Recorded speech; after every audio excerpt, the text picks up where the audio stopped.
The John Lebang Show has been known to make people laugh, sing, think, scream, throw things in rage, and generally lose their minds. Listener discretion is advised.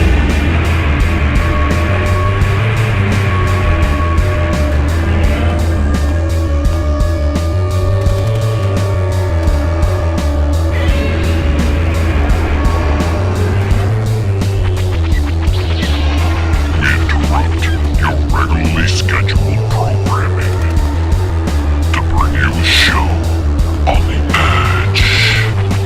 Broadcasting worldwide and out to the greater universe, you're listening to the John Lebang Show.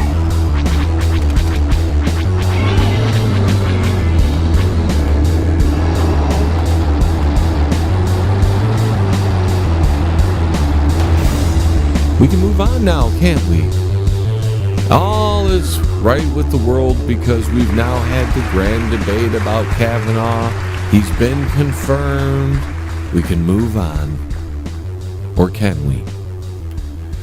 Not according to what the people who oppose Kavanaugh are saying. In fact, they're probably going to continue this barrage on the American people. Non-stop tomfoolery. The total hysteria that has taken over primarily the left wing of this country. And now they're talking about they're going to find ways to impeach him because we still got to drag everybody through the mud. We haven't had enough of this. There are no better things to focus our attention on. We've got to get rid of the Supreme Court nomination, only one guy. So we're going to have to deal with that even longer, and the media is going to continue to talk about sexual allegations, and the Democrats are going to look for ways to impeach the guy, and hopefully they win. But I'm telling you, the people on the Trump side of things are really fired up because the president had a pretty darn good week. He should be encouraged this close to the election, and you start wondering if this was all set in motion months ago so it all would fall together. Boom, boom, boom. Look at all these accomplishments as president here in the weeks leading up to the midterm elections. This might be that October surprise that's coming out of the Republican so-called right wing of the government. As fired up as I have been over the situation, the entire Kavanaugh debacle, I think there's going to be a lot of other people that are just as fired up as myself to make sure, or at least to attempt to keep Democrats from any power. Which that is something I believe deep down in my gut, that the Democrats do not deserve any kind of political power whatsoever. They have demonstrated over the past 2.5 months what kind of political theater they're willing to engage in. So Kavanaugh's confirmed. Leave it at that. Let's move on as a country. We have bigger fish to fry. And continually harping on this one minuscule,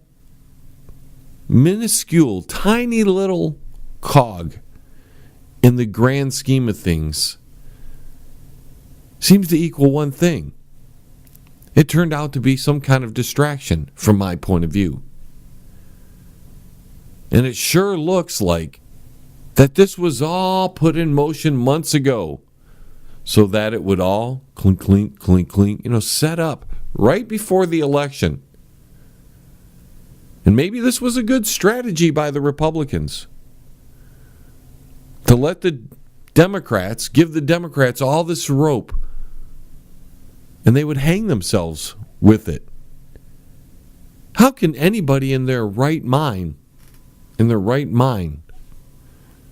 want to vote for a Democrat right now?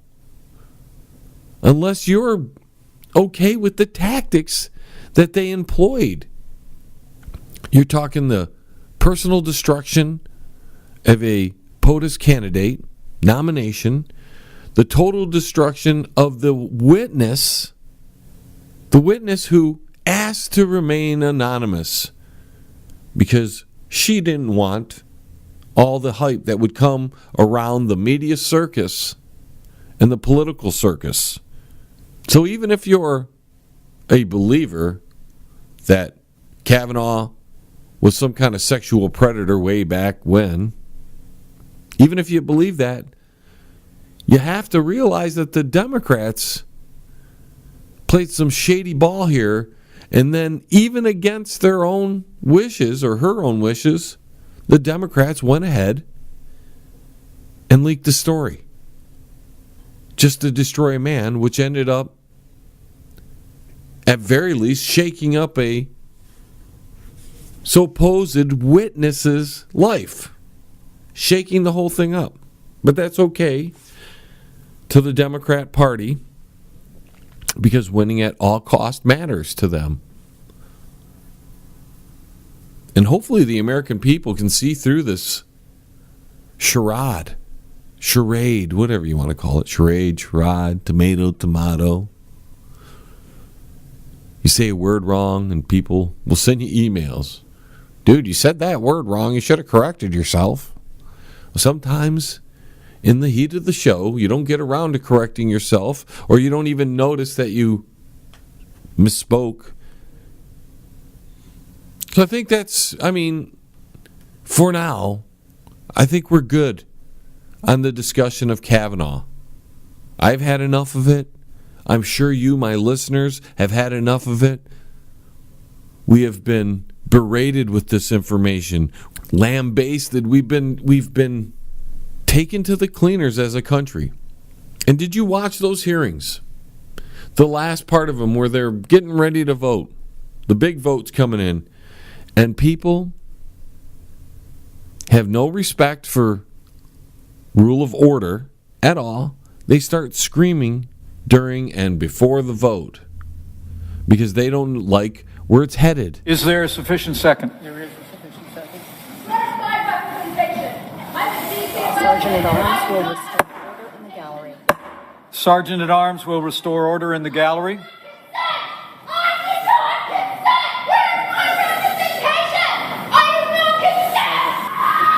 there a sufficient second?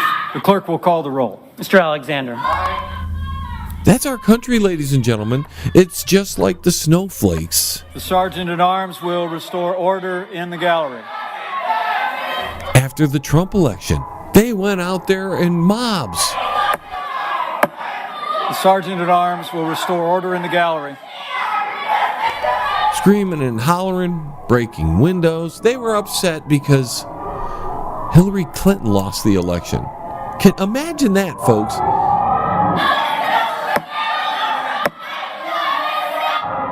Sergeant at Arms will restore order in the gallery.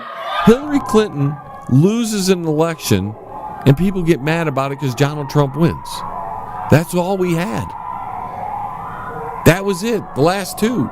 The Democrats had a way to have somebody different than Hillary Clinton as their nomination.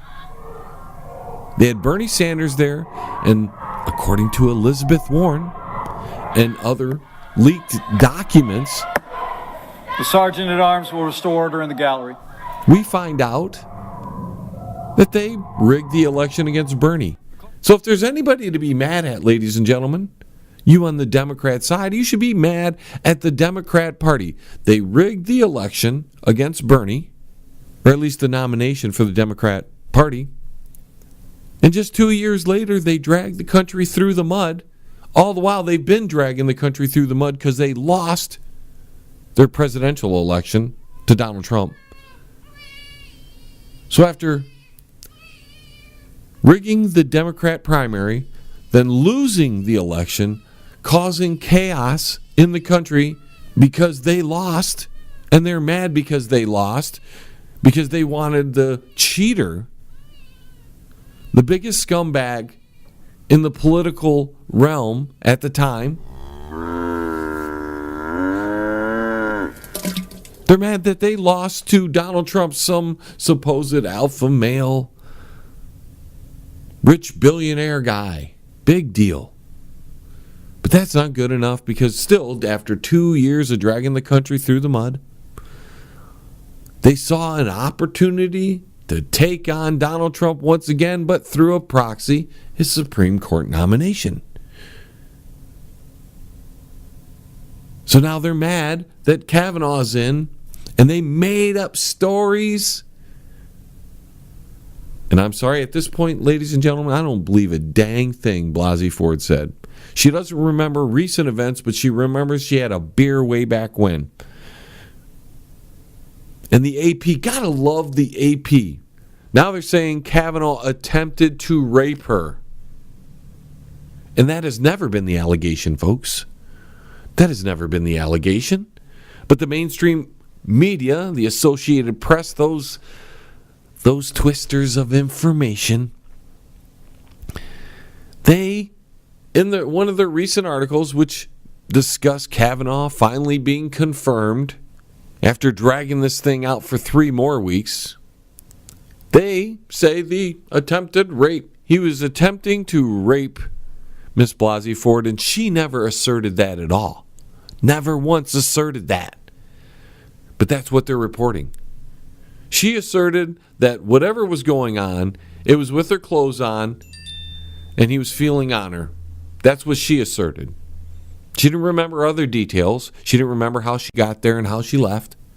But I don't believe her at all anymore, ladies and gentlemen. The people who would corroborate her story didn't corroborate her story.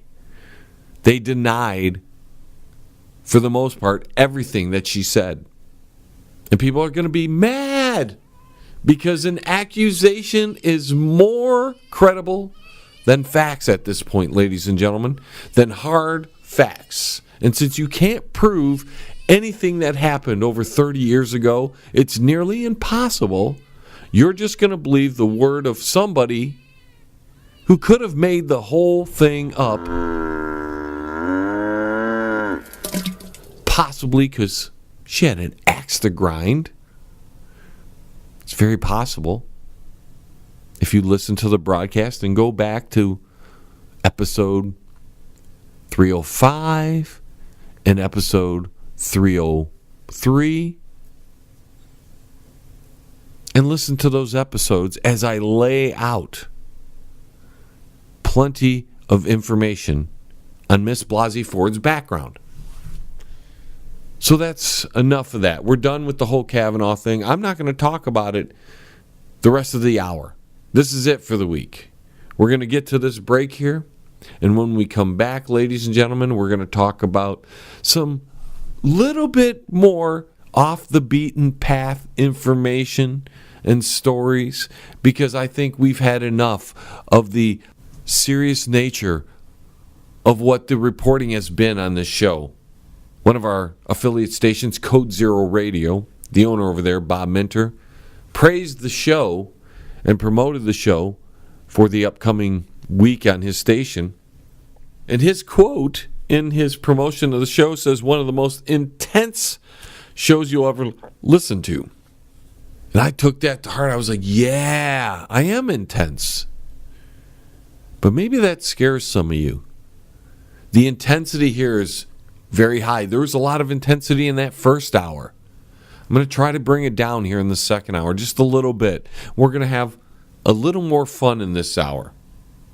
And hopefully the intensity level won't be too high for those who can't handle the intensity level. And everybody will have a more enjoyable listening experience from the John Lebang Show. Stay tuned. We'll be right back. Senator will suspend. Sergeant at Arms will restore order in the gallery. Don't go anywhere now. John will be right back right after this. Yes, he will. Check out the new book from Derek Shelmerdine, Rock and Roll Unraveled.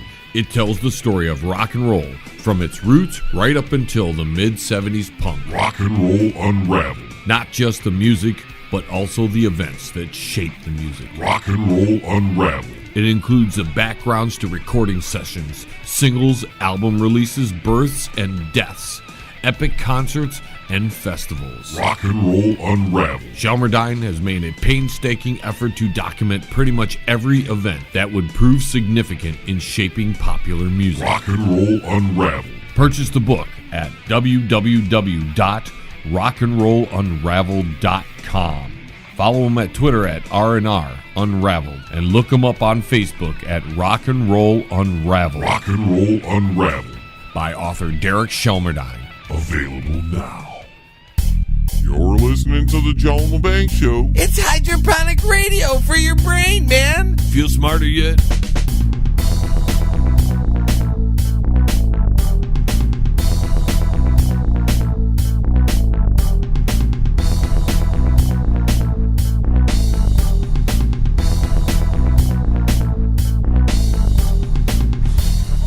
Leroy, what's that, Uncle Shady? Remind me next time not to come to the grocery store at this time of day. I know, it's really busy, Uncle Shady. Every fat woman in the bridge car is in attendance. Now, are you sure we got everything? I think so, Uncle Shady. We got some apples, we got some lettuce, and we got banana. I knew a girl that liked bananas. Doesn't everybody like bananas, Uncle Shady? Not straight men, Leroy. What? Forget it. Go over the list again. We got pinto beans, we got milk, we got ketchup, we got mustard. Did we get any of those bran muffins? Yep, Uncle Shady, they were on sale. I love those things. Problem is, they love me too. What's that supposed to mean? Let's just say they keep me regular, Leroy. Okay. What about meat? Do we got any meat in there? We got a chicken, Uncle Shady, and then some ground turkey and some bacon. What about some mac and cheese? Yep, 2 for $1, Uncle Shady. Man, I wish they'd hurry up. It's taking too long. We need like an emergency to happen or something. What do you mean, Uncle Shady? I can guarantee you, Leroy, if an emergency comes up, every one of these fat ladies will run faster than they ever had before. And you don't want to be standing in front of that door, Leroy. How come? Didn't you ever watch The Lion Queen? What movie, Uncle Shady? You know, with that poop chala fella in that made-up crazy country with all them vibrators. Are you talking about the Black Panther, Uncle Shady? No, not the Black Panther movie, Leroy. You know, the one with the song Hakuna Matata. That's the Lion King, Uncle Shady. Lion King, Lion Queen. These days you can't tell the difference. Well, hang on, I'm getting a text. Yeah, me too. Look at that, Leroy, the president's texting me. He texted me too. Where's everybody going, Uncle Shady? Looks like all the moo-moos got scared of something. Hey, lady, you forgot your purse. Hey, look out. Oh. See, Leroy, that's what happens. What do you mean, Uncle Shady? When two fat women are running as fast as they can and run into each other. It's like a tidal wave of fat. Oh, my God, look at the blubber on that one. Lady, don't forget your kid. Somebody take this kid out of here. You think we should do it, Uncle Shady? No, I'm still waiting in line. Is there someone here that'll ring me up, or did this just become free? Thank God for Donald. You're listening to the John LeBang Show. It's what's cool on radio. So people in Minnesota are having a serious problem, ladies and gentlemen. It is terrible. It is so awful.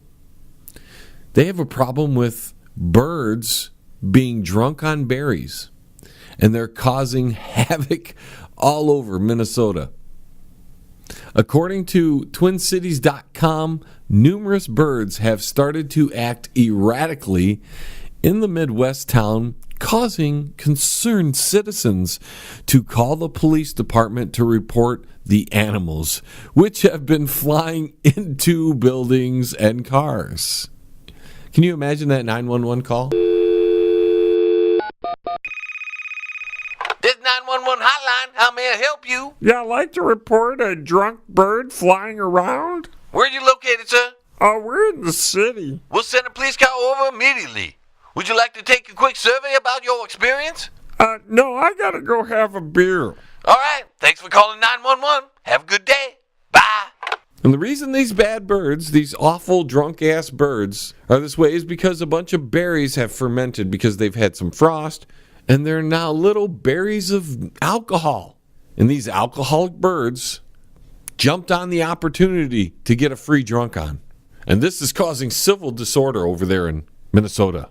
And the residents want the police to do something about it.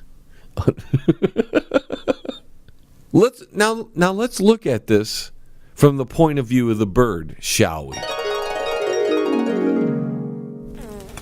Hey, Big, What's up, Tweety? this flying south thing is for the birds. At least you have wings. But I have to flap them really fast to fly. You hardly move your wings at all. That's because I don't have wings. Then what are those things hanging off the sides of your body called? Arms. Oh, I seen those before. Foghorn had a pair of those. I never asked him about them. I just thought he was disfigured or something. Nature is stupid. So how do you fly if you don't have any wings? All gas power. Oh, that's what smells. I thought we were over Gary, Indiana. You know, I'm getting hungry. Want to stop and eat some berries? I know a good tree around here. Sounds good. My wings could use the west. Okay, follow me. Oh, hello, Big Bad. Well, Tweety too. What brings you to this neck of the woods? Oh, we just dropped in to peck on a few berries. Had to give my wings a west. They've been fermenting and packed quite a wallop. I thought a woodpecker. I did thought a woodpecker. Oh, that's Woody. He's been eating berries for hours, and he is drunk as a skunk. Did you call for a skunk? I'm afraid not. My name is Pepe Le Pew. Bonjour, monsieur. My name is Tweety, and this is my friend Big Bird. Ooh la la, a lady feminine female, awaiting my love. I'm coming, Sherry. Be careful, Tweety. Don't eat too much. You really don't want to be pulled over for drunk flying. Oh, it may be too late for that. I think you've had enough. Don't be such a mockingbird. Tweety, Go cluck yourself. I believe your friend is unconscious. is there a cheat nest around here we can stay at until he sobers up? Well, the pine tree next door is vacant. The owner just flew south for the winter. Thanks, Owl. I'll see you in the spring. Jolly good. And I've seen this very same thing happen in my yard when I had an apple tree and my apples were fermenting, and the local squirrels would run in and they would just devour these apples. They love to eat the fermented apples. And then they'd be all hammered, walking around the yard, just drunk as a skunk. And one year that tree fell down. It came down, crashed one day from a big windstorm. So we had to cut that sucker down. There were all these squirrels watching us cut this tree down. And they were mad. You could see they were mad at us, like, Why are you cutting the tree down? We need those trees. How else are we going to get our drunk on? you know what these squirrels did? They were so mad at us cutting this tree down. You know what they did? They devoured all my corn this year. No lie. They came in and wiped out my corn. And I believe, this is in my heart of hearts, it was vengeful eating. They were mad that I had that tree cut down and they couldn't get drunk anymore in the wintertime. They didn't eat the apples when they were ripe. They waited till they were fermented to eat these apples. They were getting their drunk on. Like, they go to the tree like we go to the grocery store and they look at the apple. It's not quite ready yet. Not quite ready. Gotta wait till it ferments a little longer. And then when they get to that right point, they'd head over there and they'd just eat those apples up. And you see them all drunk, partying out. And they're all, every squirrel in the neighborhood came in. They'd call their friends. Hey, did you know? The tree's ready. It's got a whole bunch of fermented apples. We're going to have a party tonight, folks. So tell all your friends, bring your sister because she's cute and she looks even better when I'm drunk. And all the animals, all the squirrels from the neighborhood and the surrounding neighborhoods would end up in my yard. And they would eat and party. Be out there screaming. I'd hear them 2 o'clock in the morning. Hey, get the party on. And I thought about calling the police myself, like the people in Minnesota. Because the drunk-ass birds were a public nuisance. Because the tree fell down, we had to chop it up, and there's no more apples now. Well, those lousy squirrels, they plotted against me. They spent all winter, spring, and summer plotting against me. And as soon as my corn was ready to eat, They came in like a tidal wave of little squirrels and devoured my entire crop of corn. I didn't even get one ear. Not one lousy ear. I couldn't even save an ear so I could grow more corn next year. And then to pay me back even further, those dirty little squirrels, they ate all my sunflowers too. They said, you know, fella, you're not going to get sunflowers either. The hell with you, human. If we can't have our fermented fall apple harvest because you cut down the tree, buddy, you're not going to have your fall harvest of corn because we're going to eat it. And now we're heading out to the phones to discuss what you want to talk about. Just call us up on that secret banger hotline. You know the number, and if you don't, you can go to that website. It's www.jlebang.com. Looks like our first call is coming in from Washington, D.C. Donald, what say you? John, did you get my text, John? Unfortunately, I left my phone in my car. Oh, you missed it, John. How did you get my number? Oh, from Facebook, John. We just hacked them. I mean, they were hacked, John. Hacked, I say. Like big league. And all the information was leaked by the Russians. Leaked by the Russians? It's a catastrophe, John. What exactly did your text say? Are you kidding me? This is big league news. It said it was an emergency text alert from me, John, saying we were testing out the system. You mean this is something new? That's right, John. Through FEMA. Why didn't you use the Amber Alert? Because it's the Trump alert, John. It's bigger than Amber. It's huge. Okay, sir, thanks for your call. Our next call goes out to Peppa in Chicago. What say you? That's how I found my false baby daddies. What are you referring to? Getting drunk on the berries.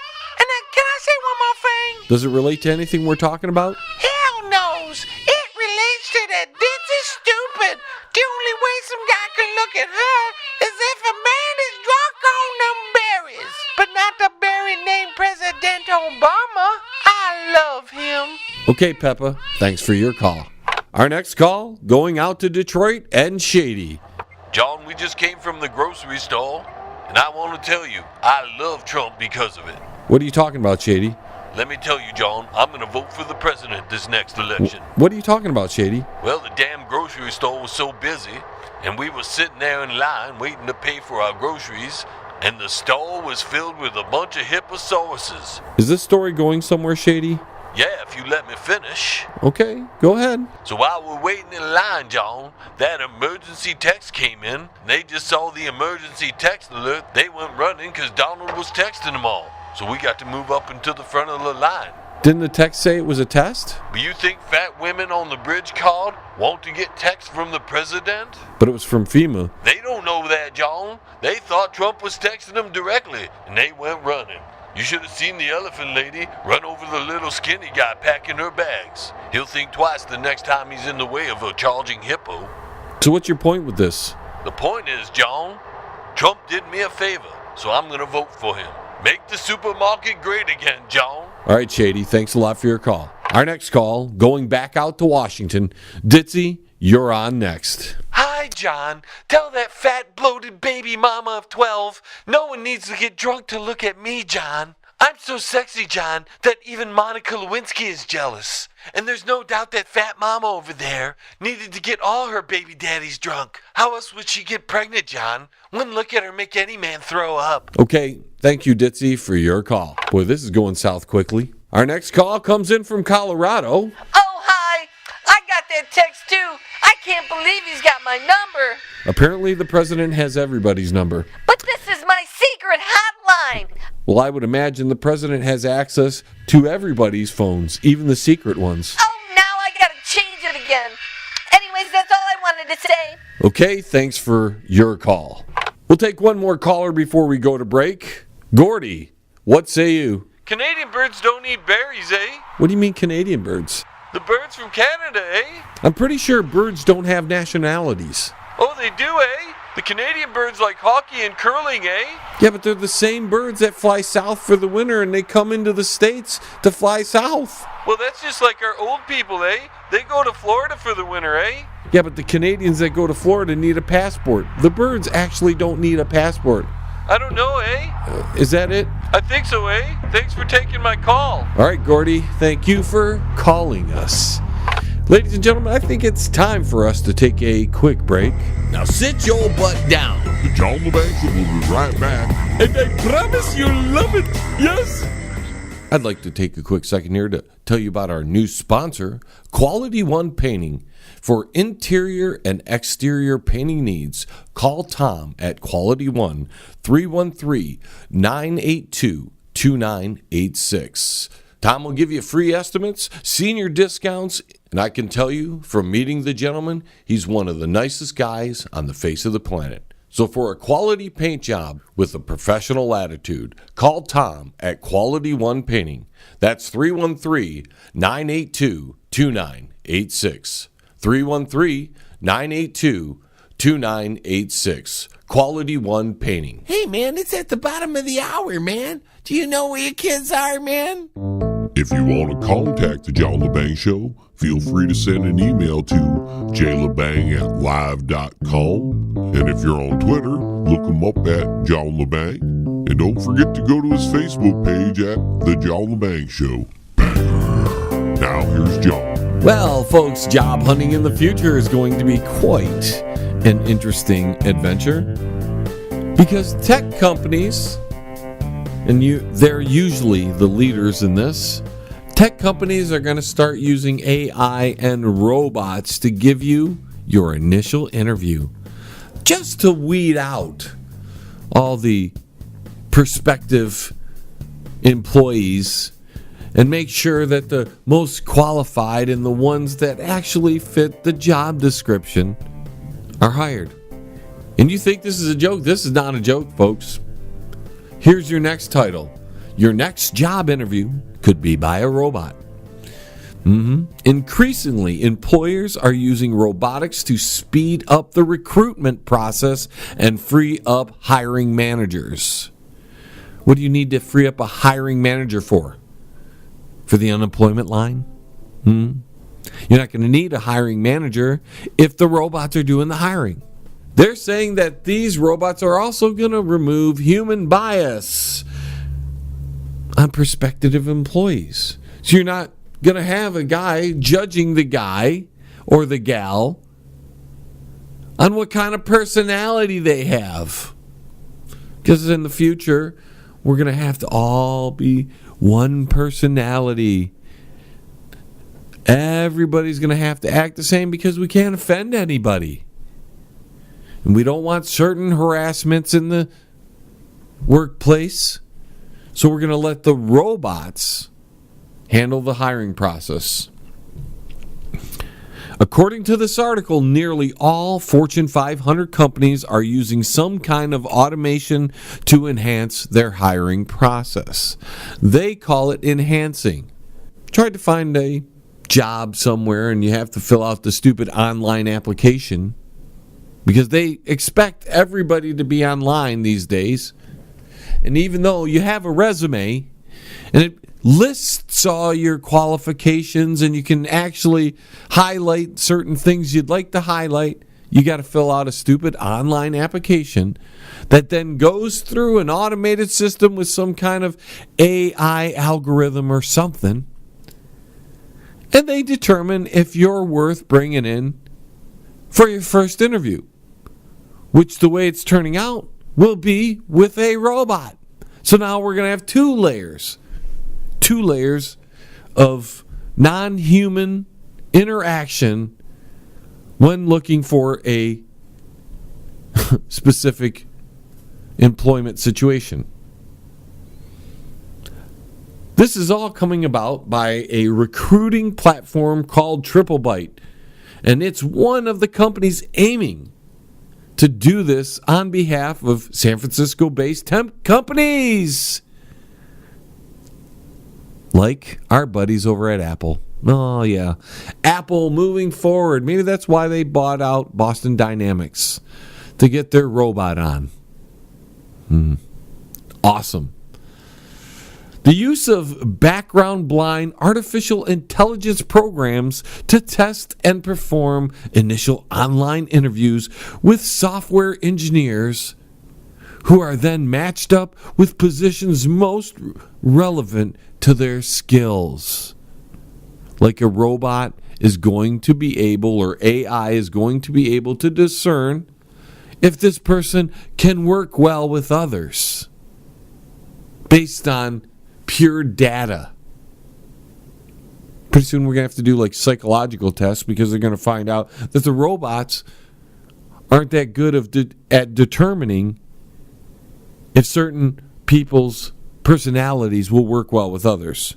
So you'll have to take a artificial application, fill it out, send it in. It is weeded through then by an artificial intelligence algorithm. Then it's sent up, if you're lucky enough, it's sent up to the hiring robot, which is going to call you in for an interview. Going to love that one. We'd like to call you in for an interview. How do you think that first phone call is going to go? Hello? Hello, this is Apple. We have looked over your application and think you'd be a good fit for our company. We would like to bring you in for an interview. Okay. Who am I going to interview with? I am the hiring robot. We will be discussing the job details, the pay, the benefits, and when you will start. You mean I'm not going to talk to anybody? That's offensive, sir. I exist, therefore I am. I didn't mean anything by it. I just thought I would be talking to a real person. I'm sorry, but your answers are unsatisfactory. You will have to submit yourself to a psychological profile examination before we can hire you. But I haven't had an interview yet. I am interviewing you at the moment. I thought you were calling me to set up an interview. Unfortunately, my AI intelligence and cybernetic mind tells me that you are not a good fit for this company. Good luck in the future. Have a nice day. And the guy, the owner of this company, Harj Tagar, I believe that's how you say his name. He's the founder and CEO.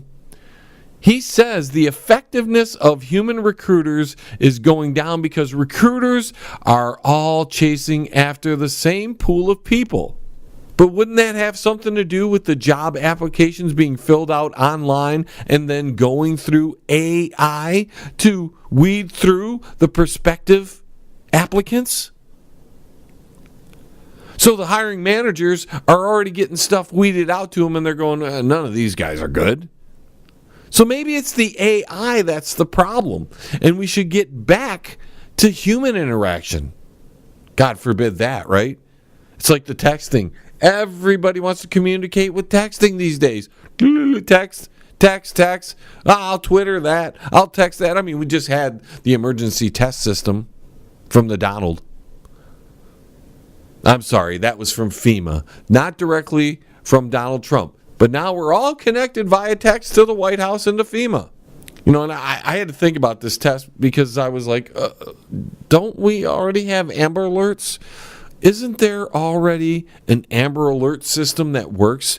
Why exactly would we need to have a test of a national emergency texting system if we already know the Amber Alert works locally? Can't you just tap into the Amber Alert in every single city in the nation and use that? Why do we have to have some other emergency alert system? Seems redundant to me. But it's the government, right? Everything that is built around redundancies. Because we have to have different layers of things so everybody can have a job. I mean, I thought Mr. Trump was supposed to solve that problem. Have less government workers, reduce the size of government. Not anymore. Now we have to have an emergency texting agency controlling that. It's FEMA.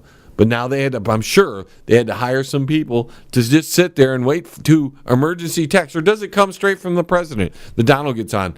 Hey, everyone, Big D here, sending you a text right now. There's an emergency. Russia and China have launched nukes. Hashtag you're screwed. I find it ridiculous that they had to do an entire test of some system that is just an offshoot of the Amber Alert system. And we already know that works. I get Amber Alerts all the time. Some kid goes missing, there's an Amber Alert. I don't want the text, but it comes to me. So we already know it works. What's the deal with now having a national test? Got to start to wonder what that was for. Was it really for a test, or were they doing something else? Making sure they could connect directly to your phone, everybody's phone. Imagine being at the supermarket when that text goes off. Hey everyone, Big D here. Look out, giant flood coming, gonna hit the coast any second. Sorry about that, you're screwed. And then everybody goes running in the streets. Don't text me an emergency alert.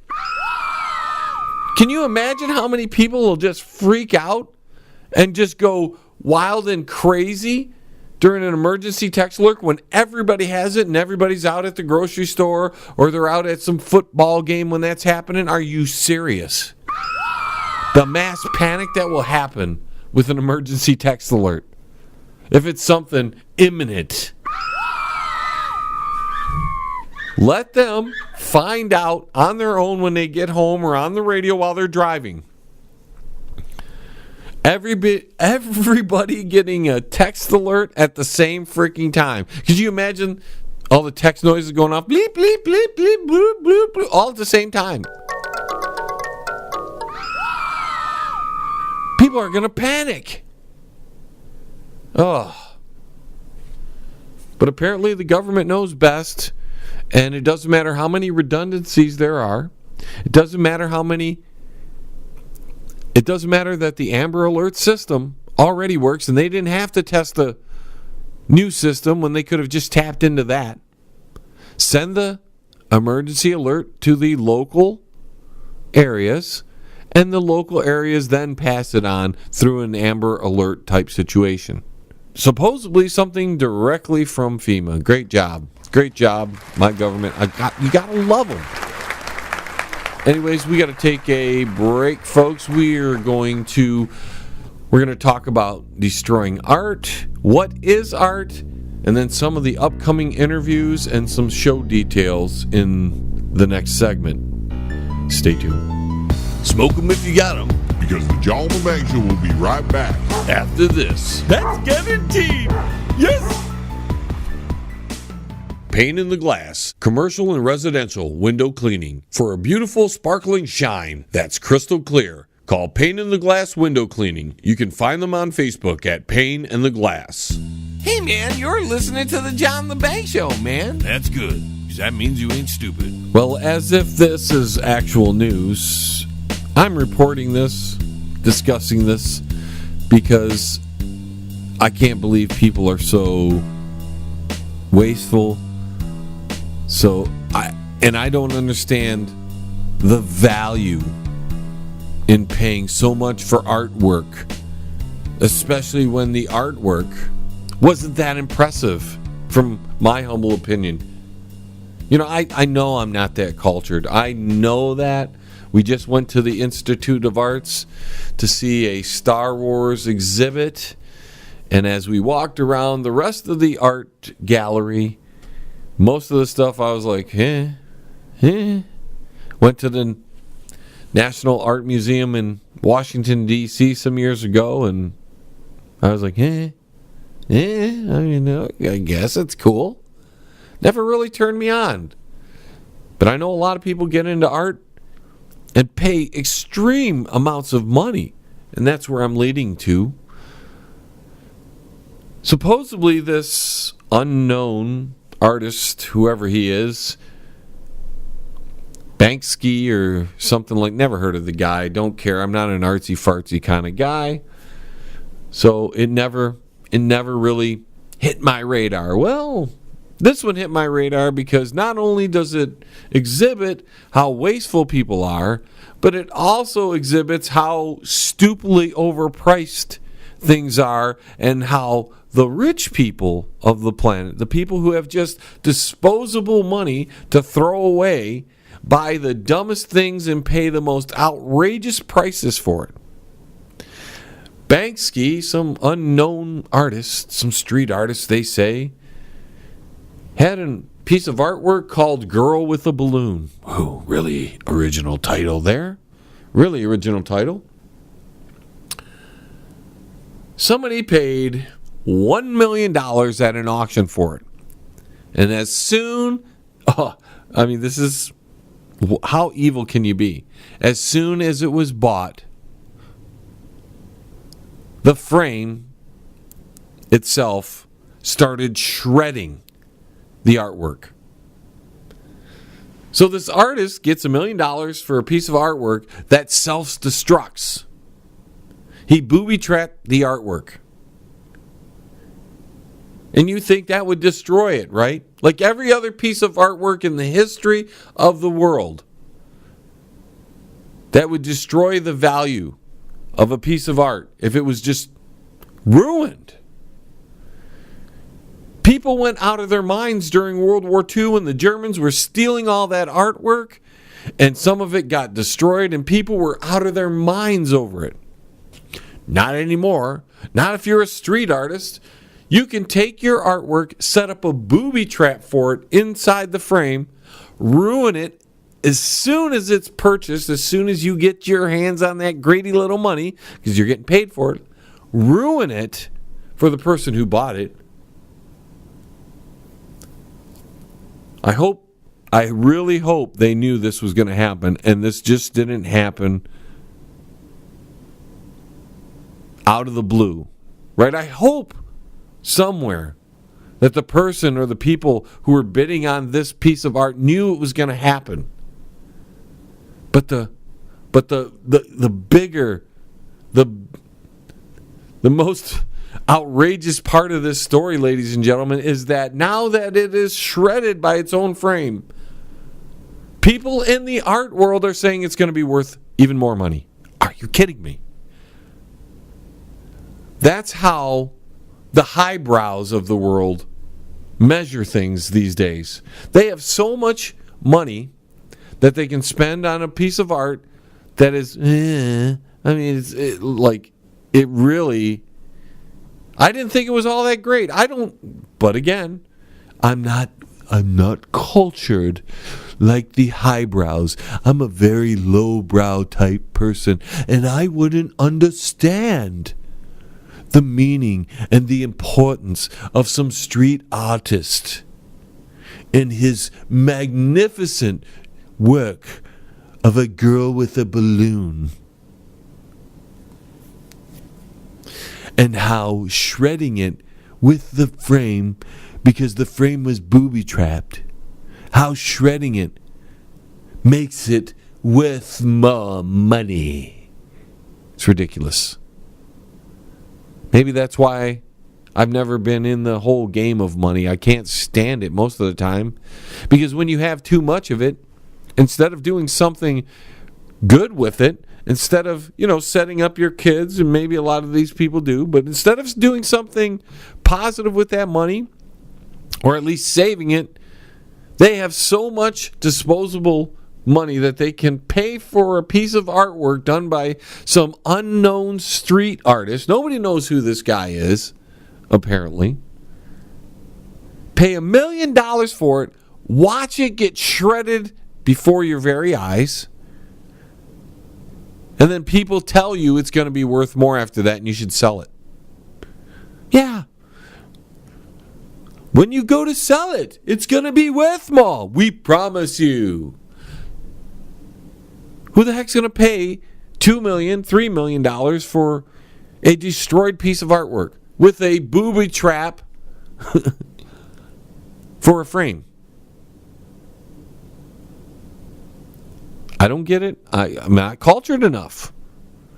I thought if you're going to get a nice piece of artwork and you're going to pay lots of money for it, you're going to want to keep that so you can pass it on from generation to generation.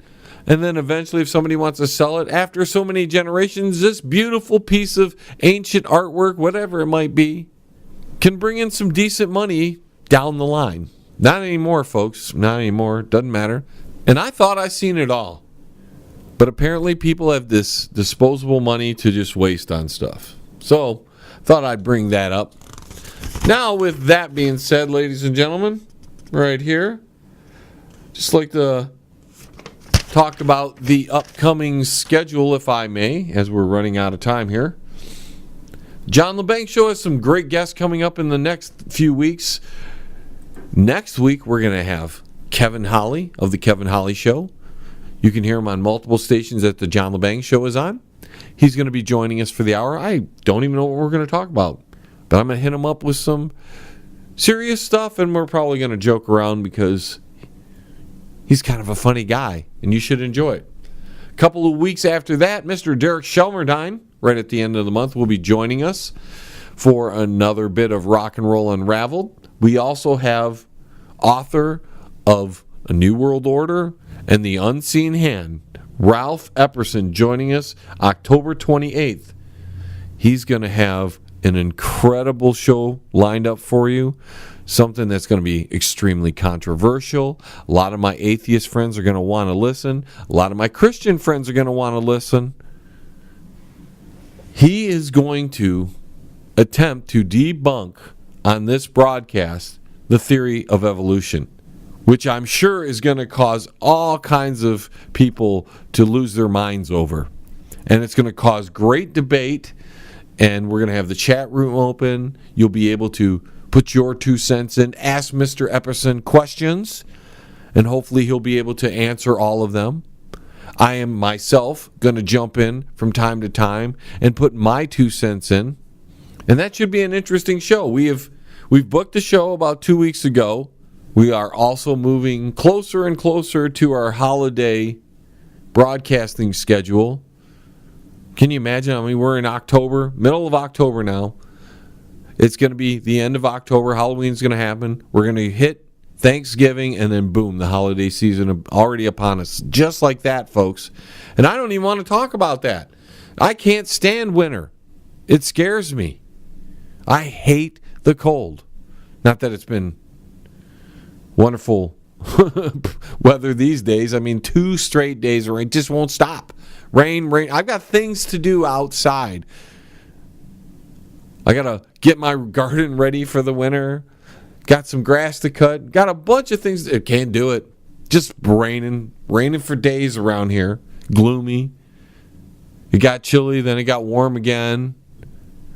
The weather's bipolar. Some people are going to blame it on global warming. Global warming. Man, that's it.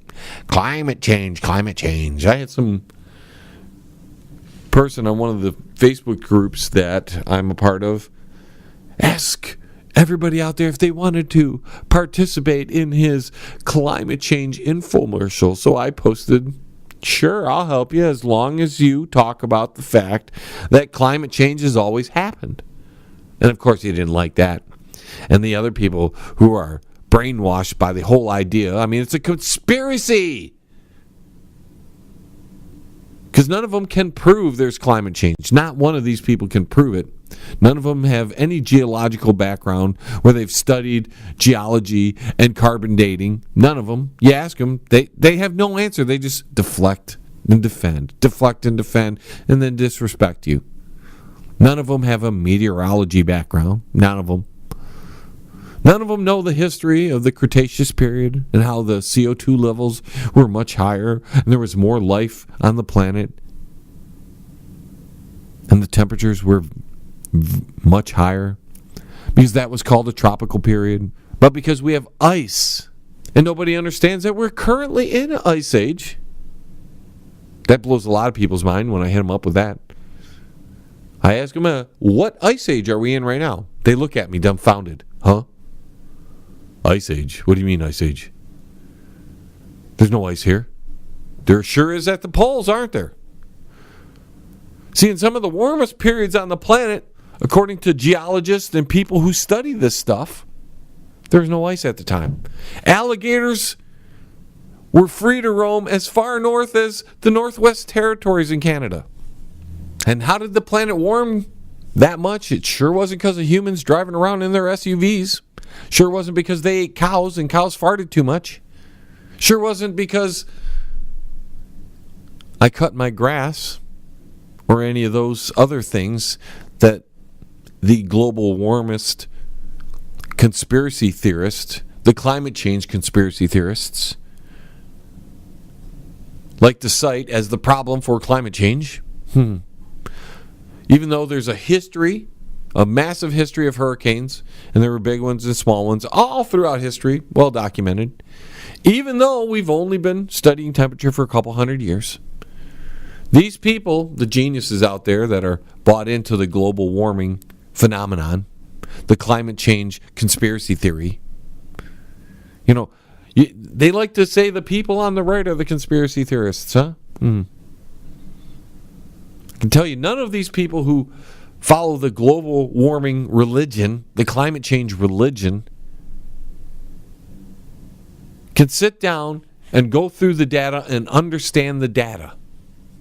It's hard for somebody who's studied it for a long time like myself to figure out what it says. And because one side of the planet's melting ice, the other side's gaining ice, they ignore that. They ignore the fact that we've gone through 6 or 7 massive temperature changes on the planet in millions of years, that is. We've gone from ice age to tropical period to ice age to tropical period many times on this planet. All before human beings existed. All before that. Carbon dating and geological surveys have shown that carbon was more present in those periods, and there was more life and more trees and more animals. Life. Nobody talks about that. That seems to be ignored by those people who believe that mankind is the evilest thing ever to be created on this planet and we're destroying the environment. And that's the difference between a environmentalist and somebody like myself who's a conservationist. I don't think we should just rip down every forest in the world, but I don't think mankind, as the little person, is destroying the environment. Now, you want to talk about weather manipulation, geoengineering, crop dusting, all that kind of stuff that is performed by governments around the world, and how that may be affecting the climate. Well, we can have that discussion, and I'm on board with you. And we should stop the governments and whatever organizations from attempting to geoengineer or create weather. It's not me who even had the idea of this. JFK told us in 1961 that they were working towards controlling the weather. We shall propose further cooperative efforts. That's a Democrat. Between all the nations in weather prediction. Just saying. And eventually in weather control. Folks, we've got to get on out of here. We've gone right up to the end of the show. I want to thank you all for tuning in. I do appreciate every one of you. Jay in Las Vegas, Mike in Tampa, John in New York, Savvy out there in Los Angeles, Des in Detroit. I appreciate all you, my listeners. There's so many more that tune in. We got some big things coming on the John Lebang Show in the coming weeks. I want to mention that we have 2 new affiliates joining the John Lebang Show. We spoke of one, Good Talk Radio. They're in Arizona. We now have our 3rd Michigan-based radio station that is carrying the John Lebang Show. They're on the east side of the state in Muskegon. They're called Rogue Rock Radio. Check us out there. We're going to have show times really soon. So with that being said, ladies and gentlemen, don't forget to go to my website where you can hear everything. That's www.jlebang.com. And until the vibrations of my vocal cords reach your ears again, this is John Lebang signing off from the Banger Studios. T-minus 10, 9, 8, 7, 6, 5, 4, 3, 2, 1. We have liftoff. Tune in again next week. Same time, same space, same station.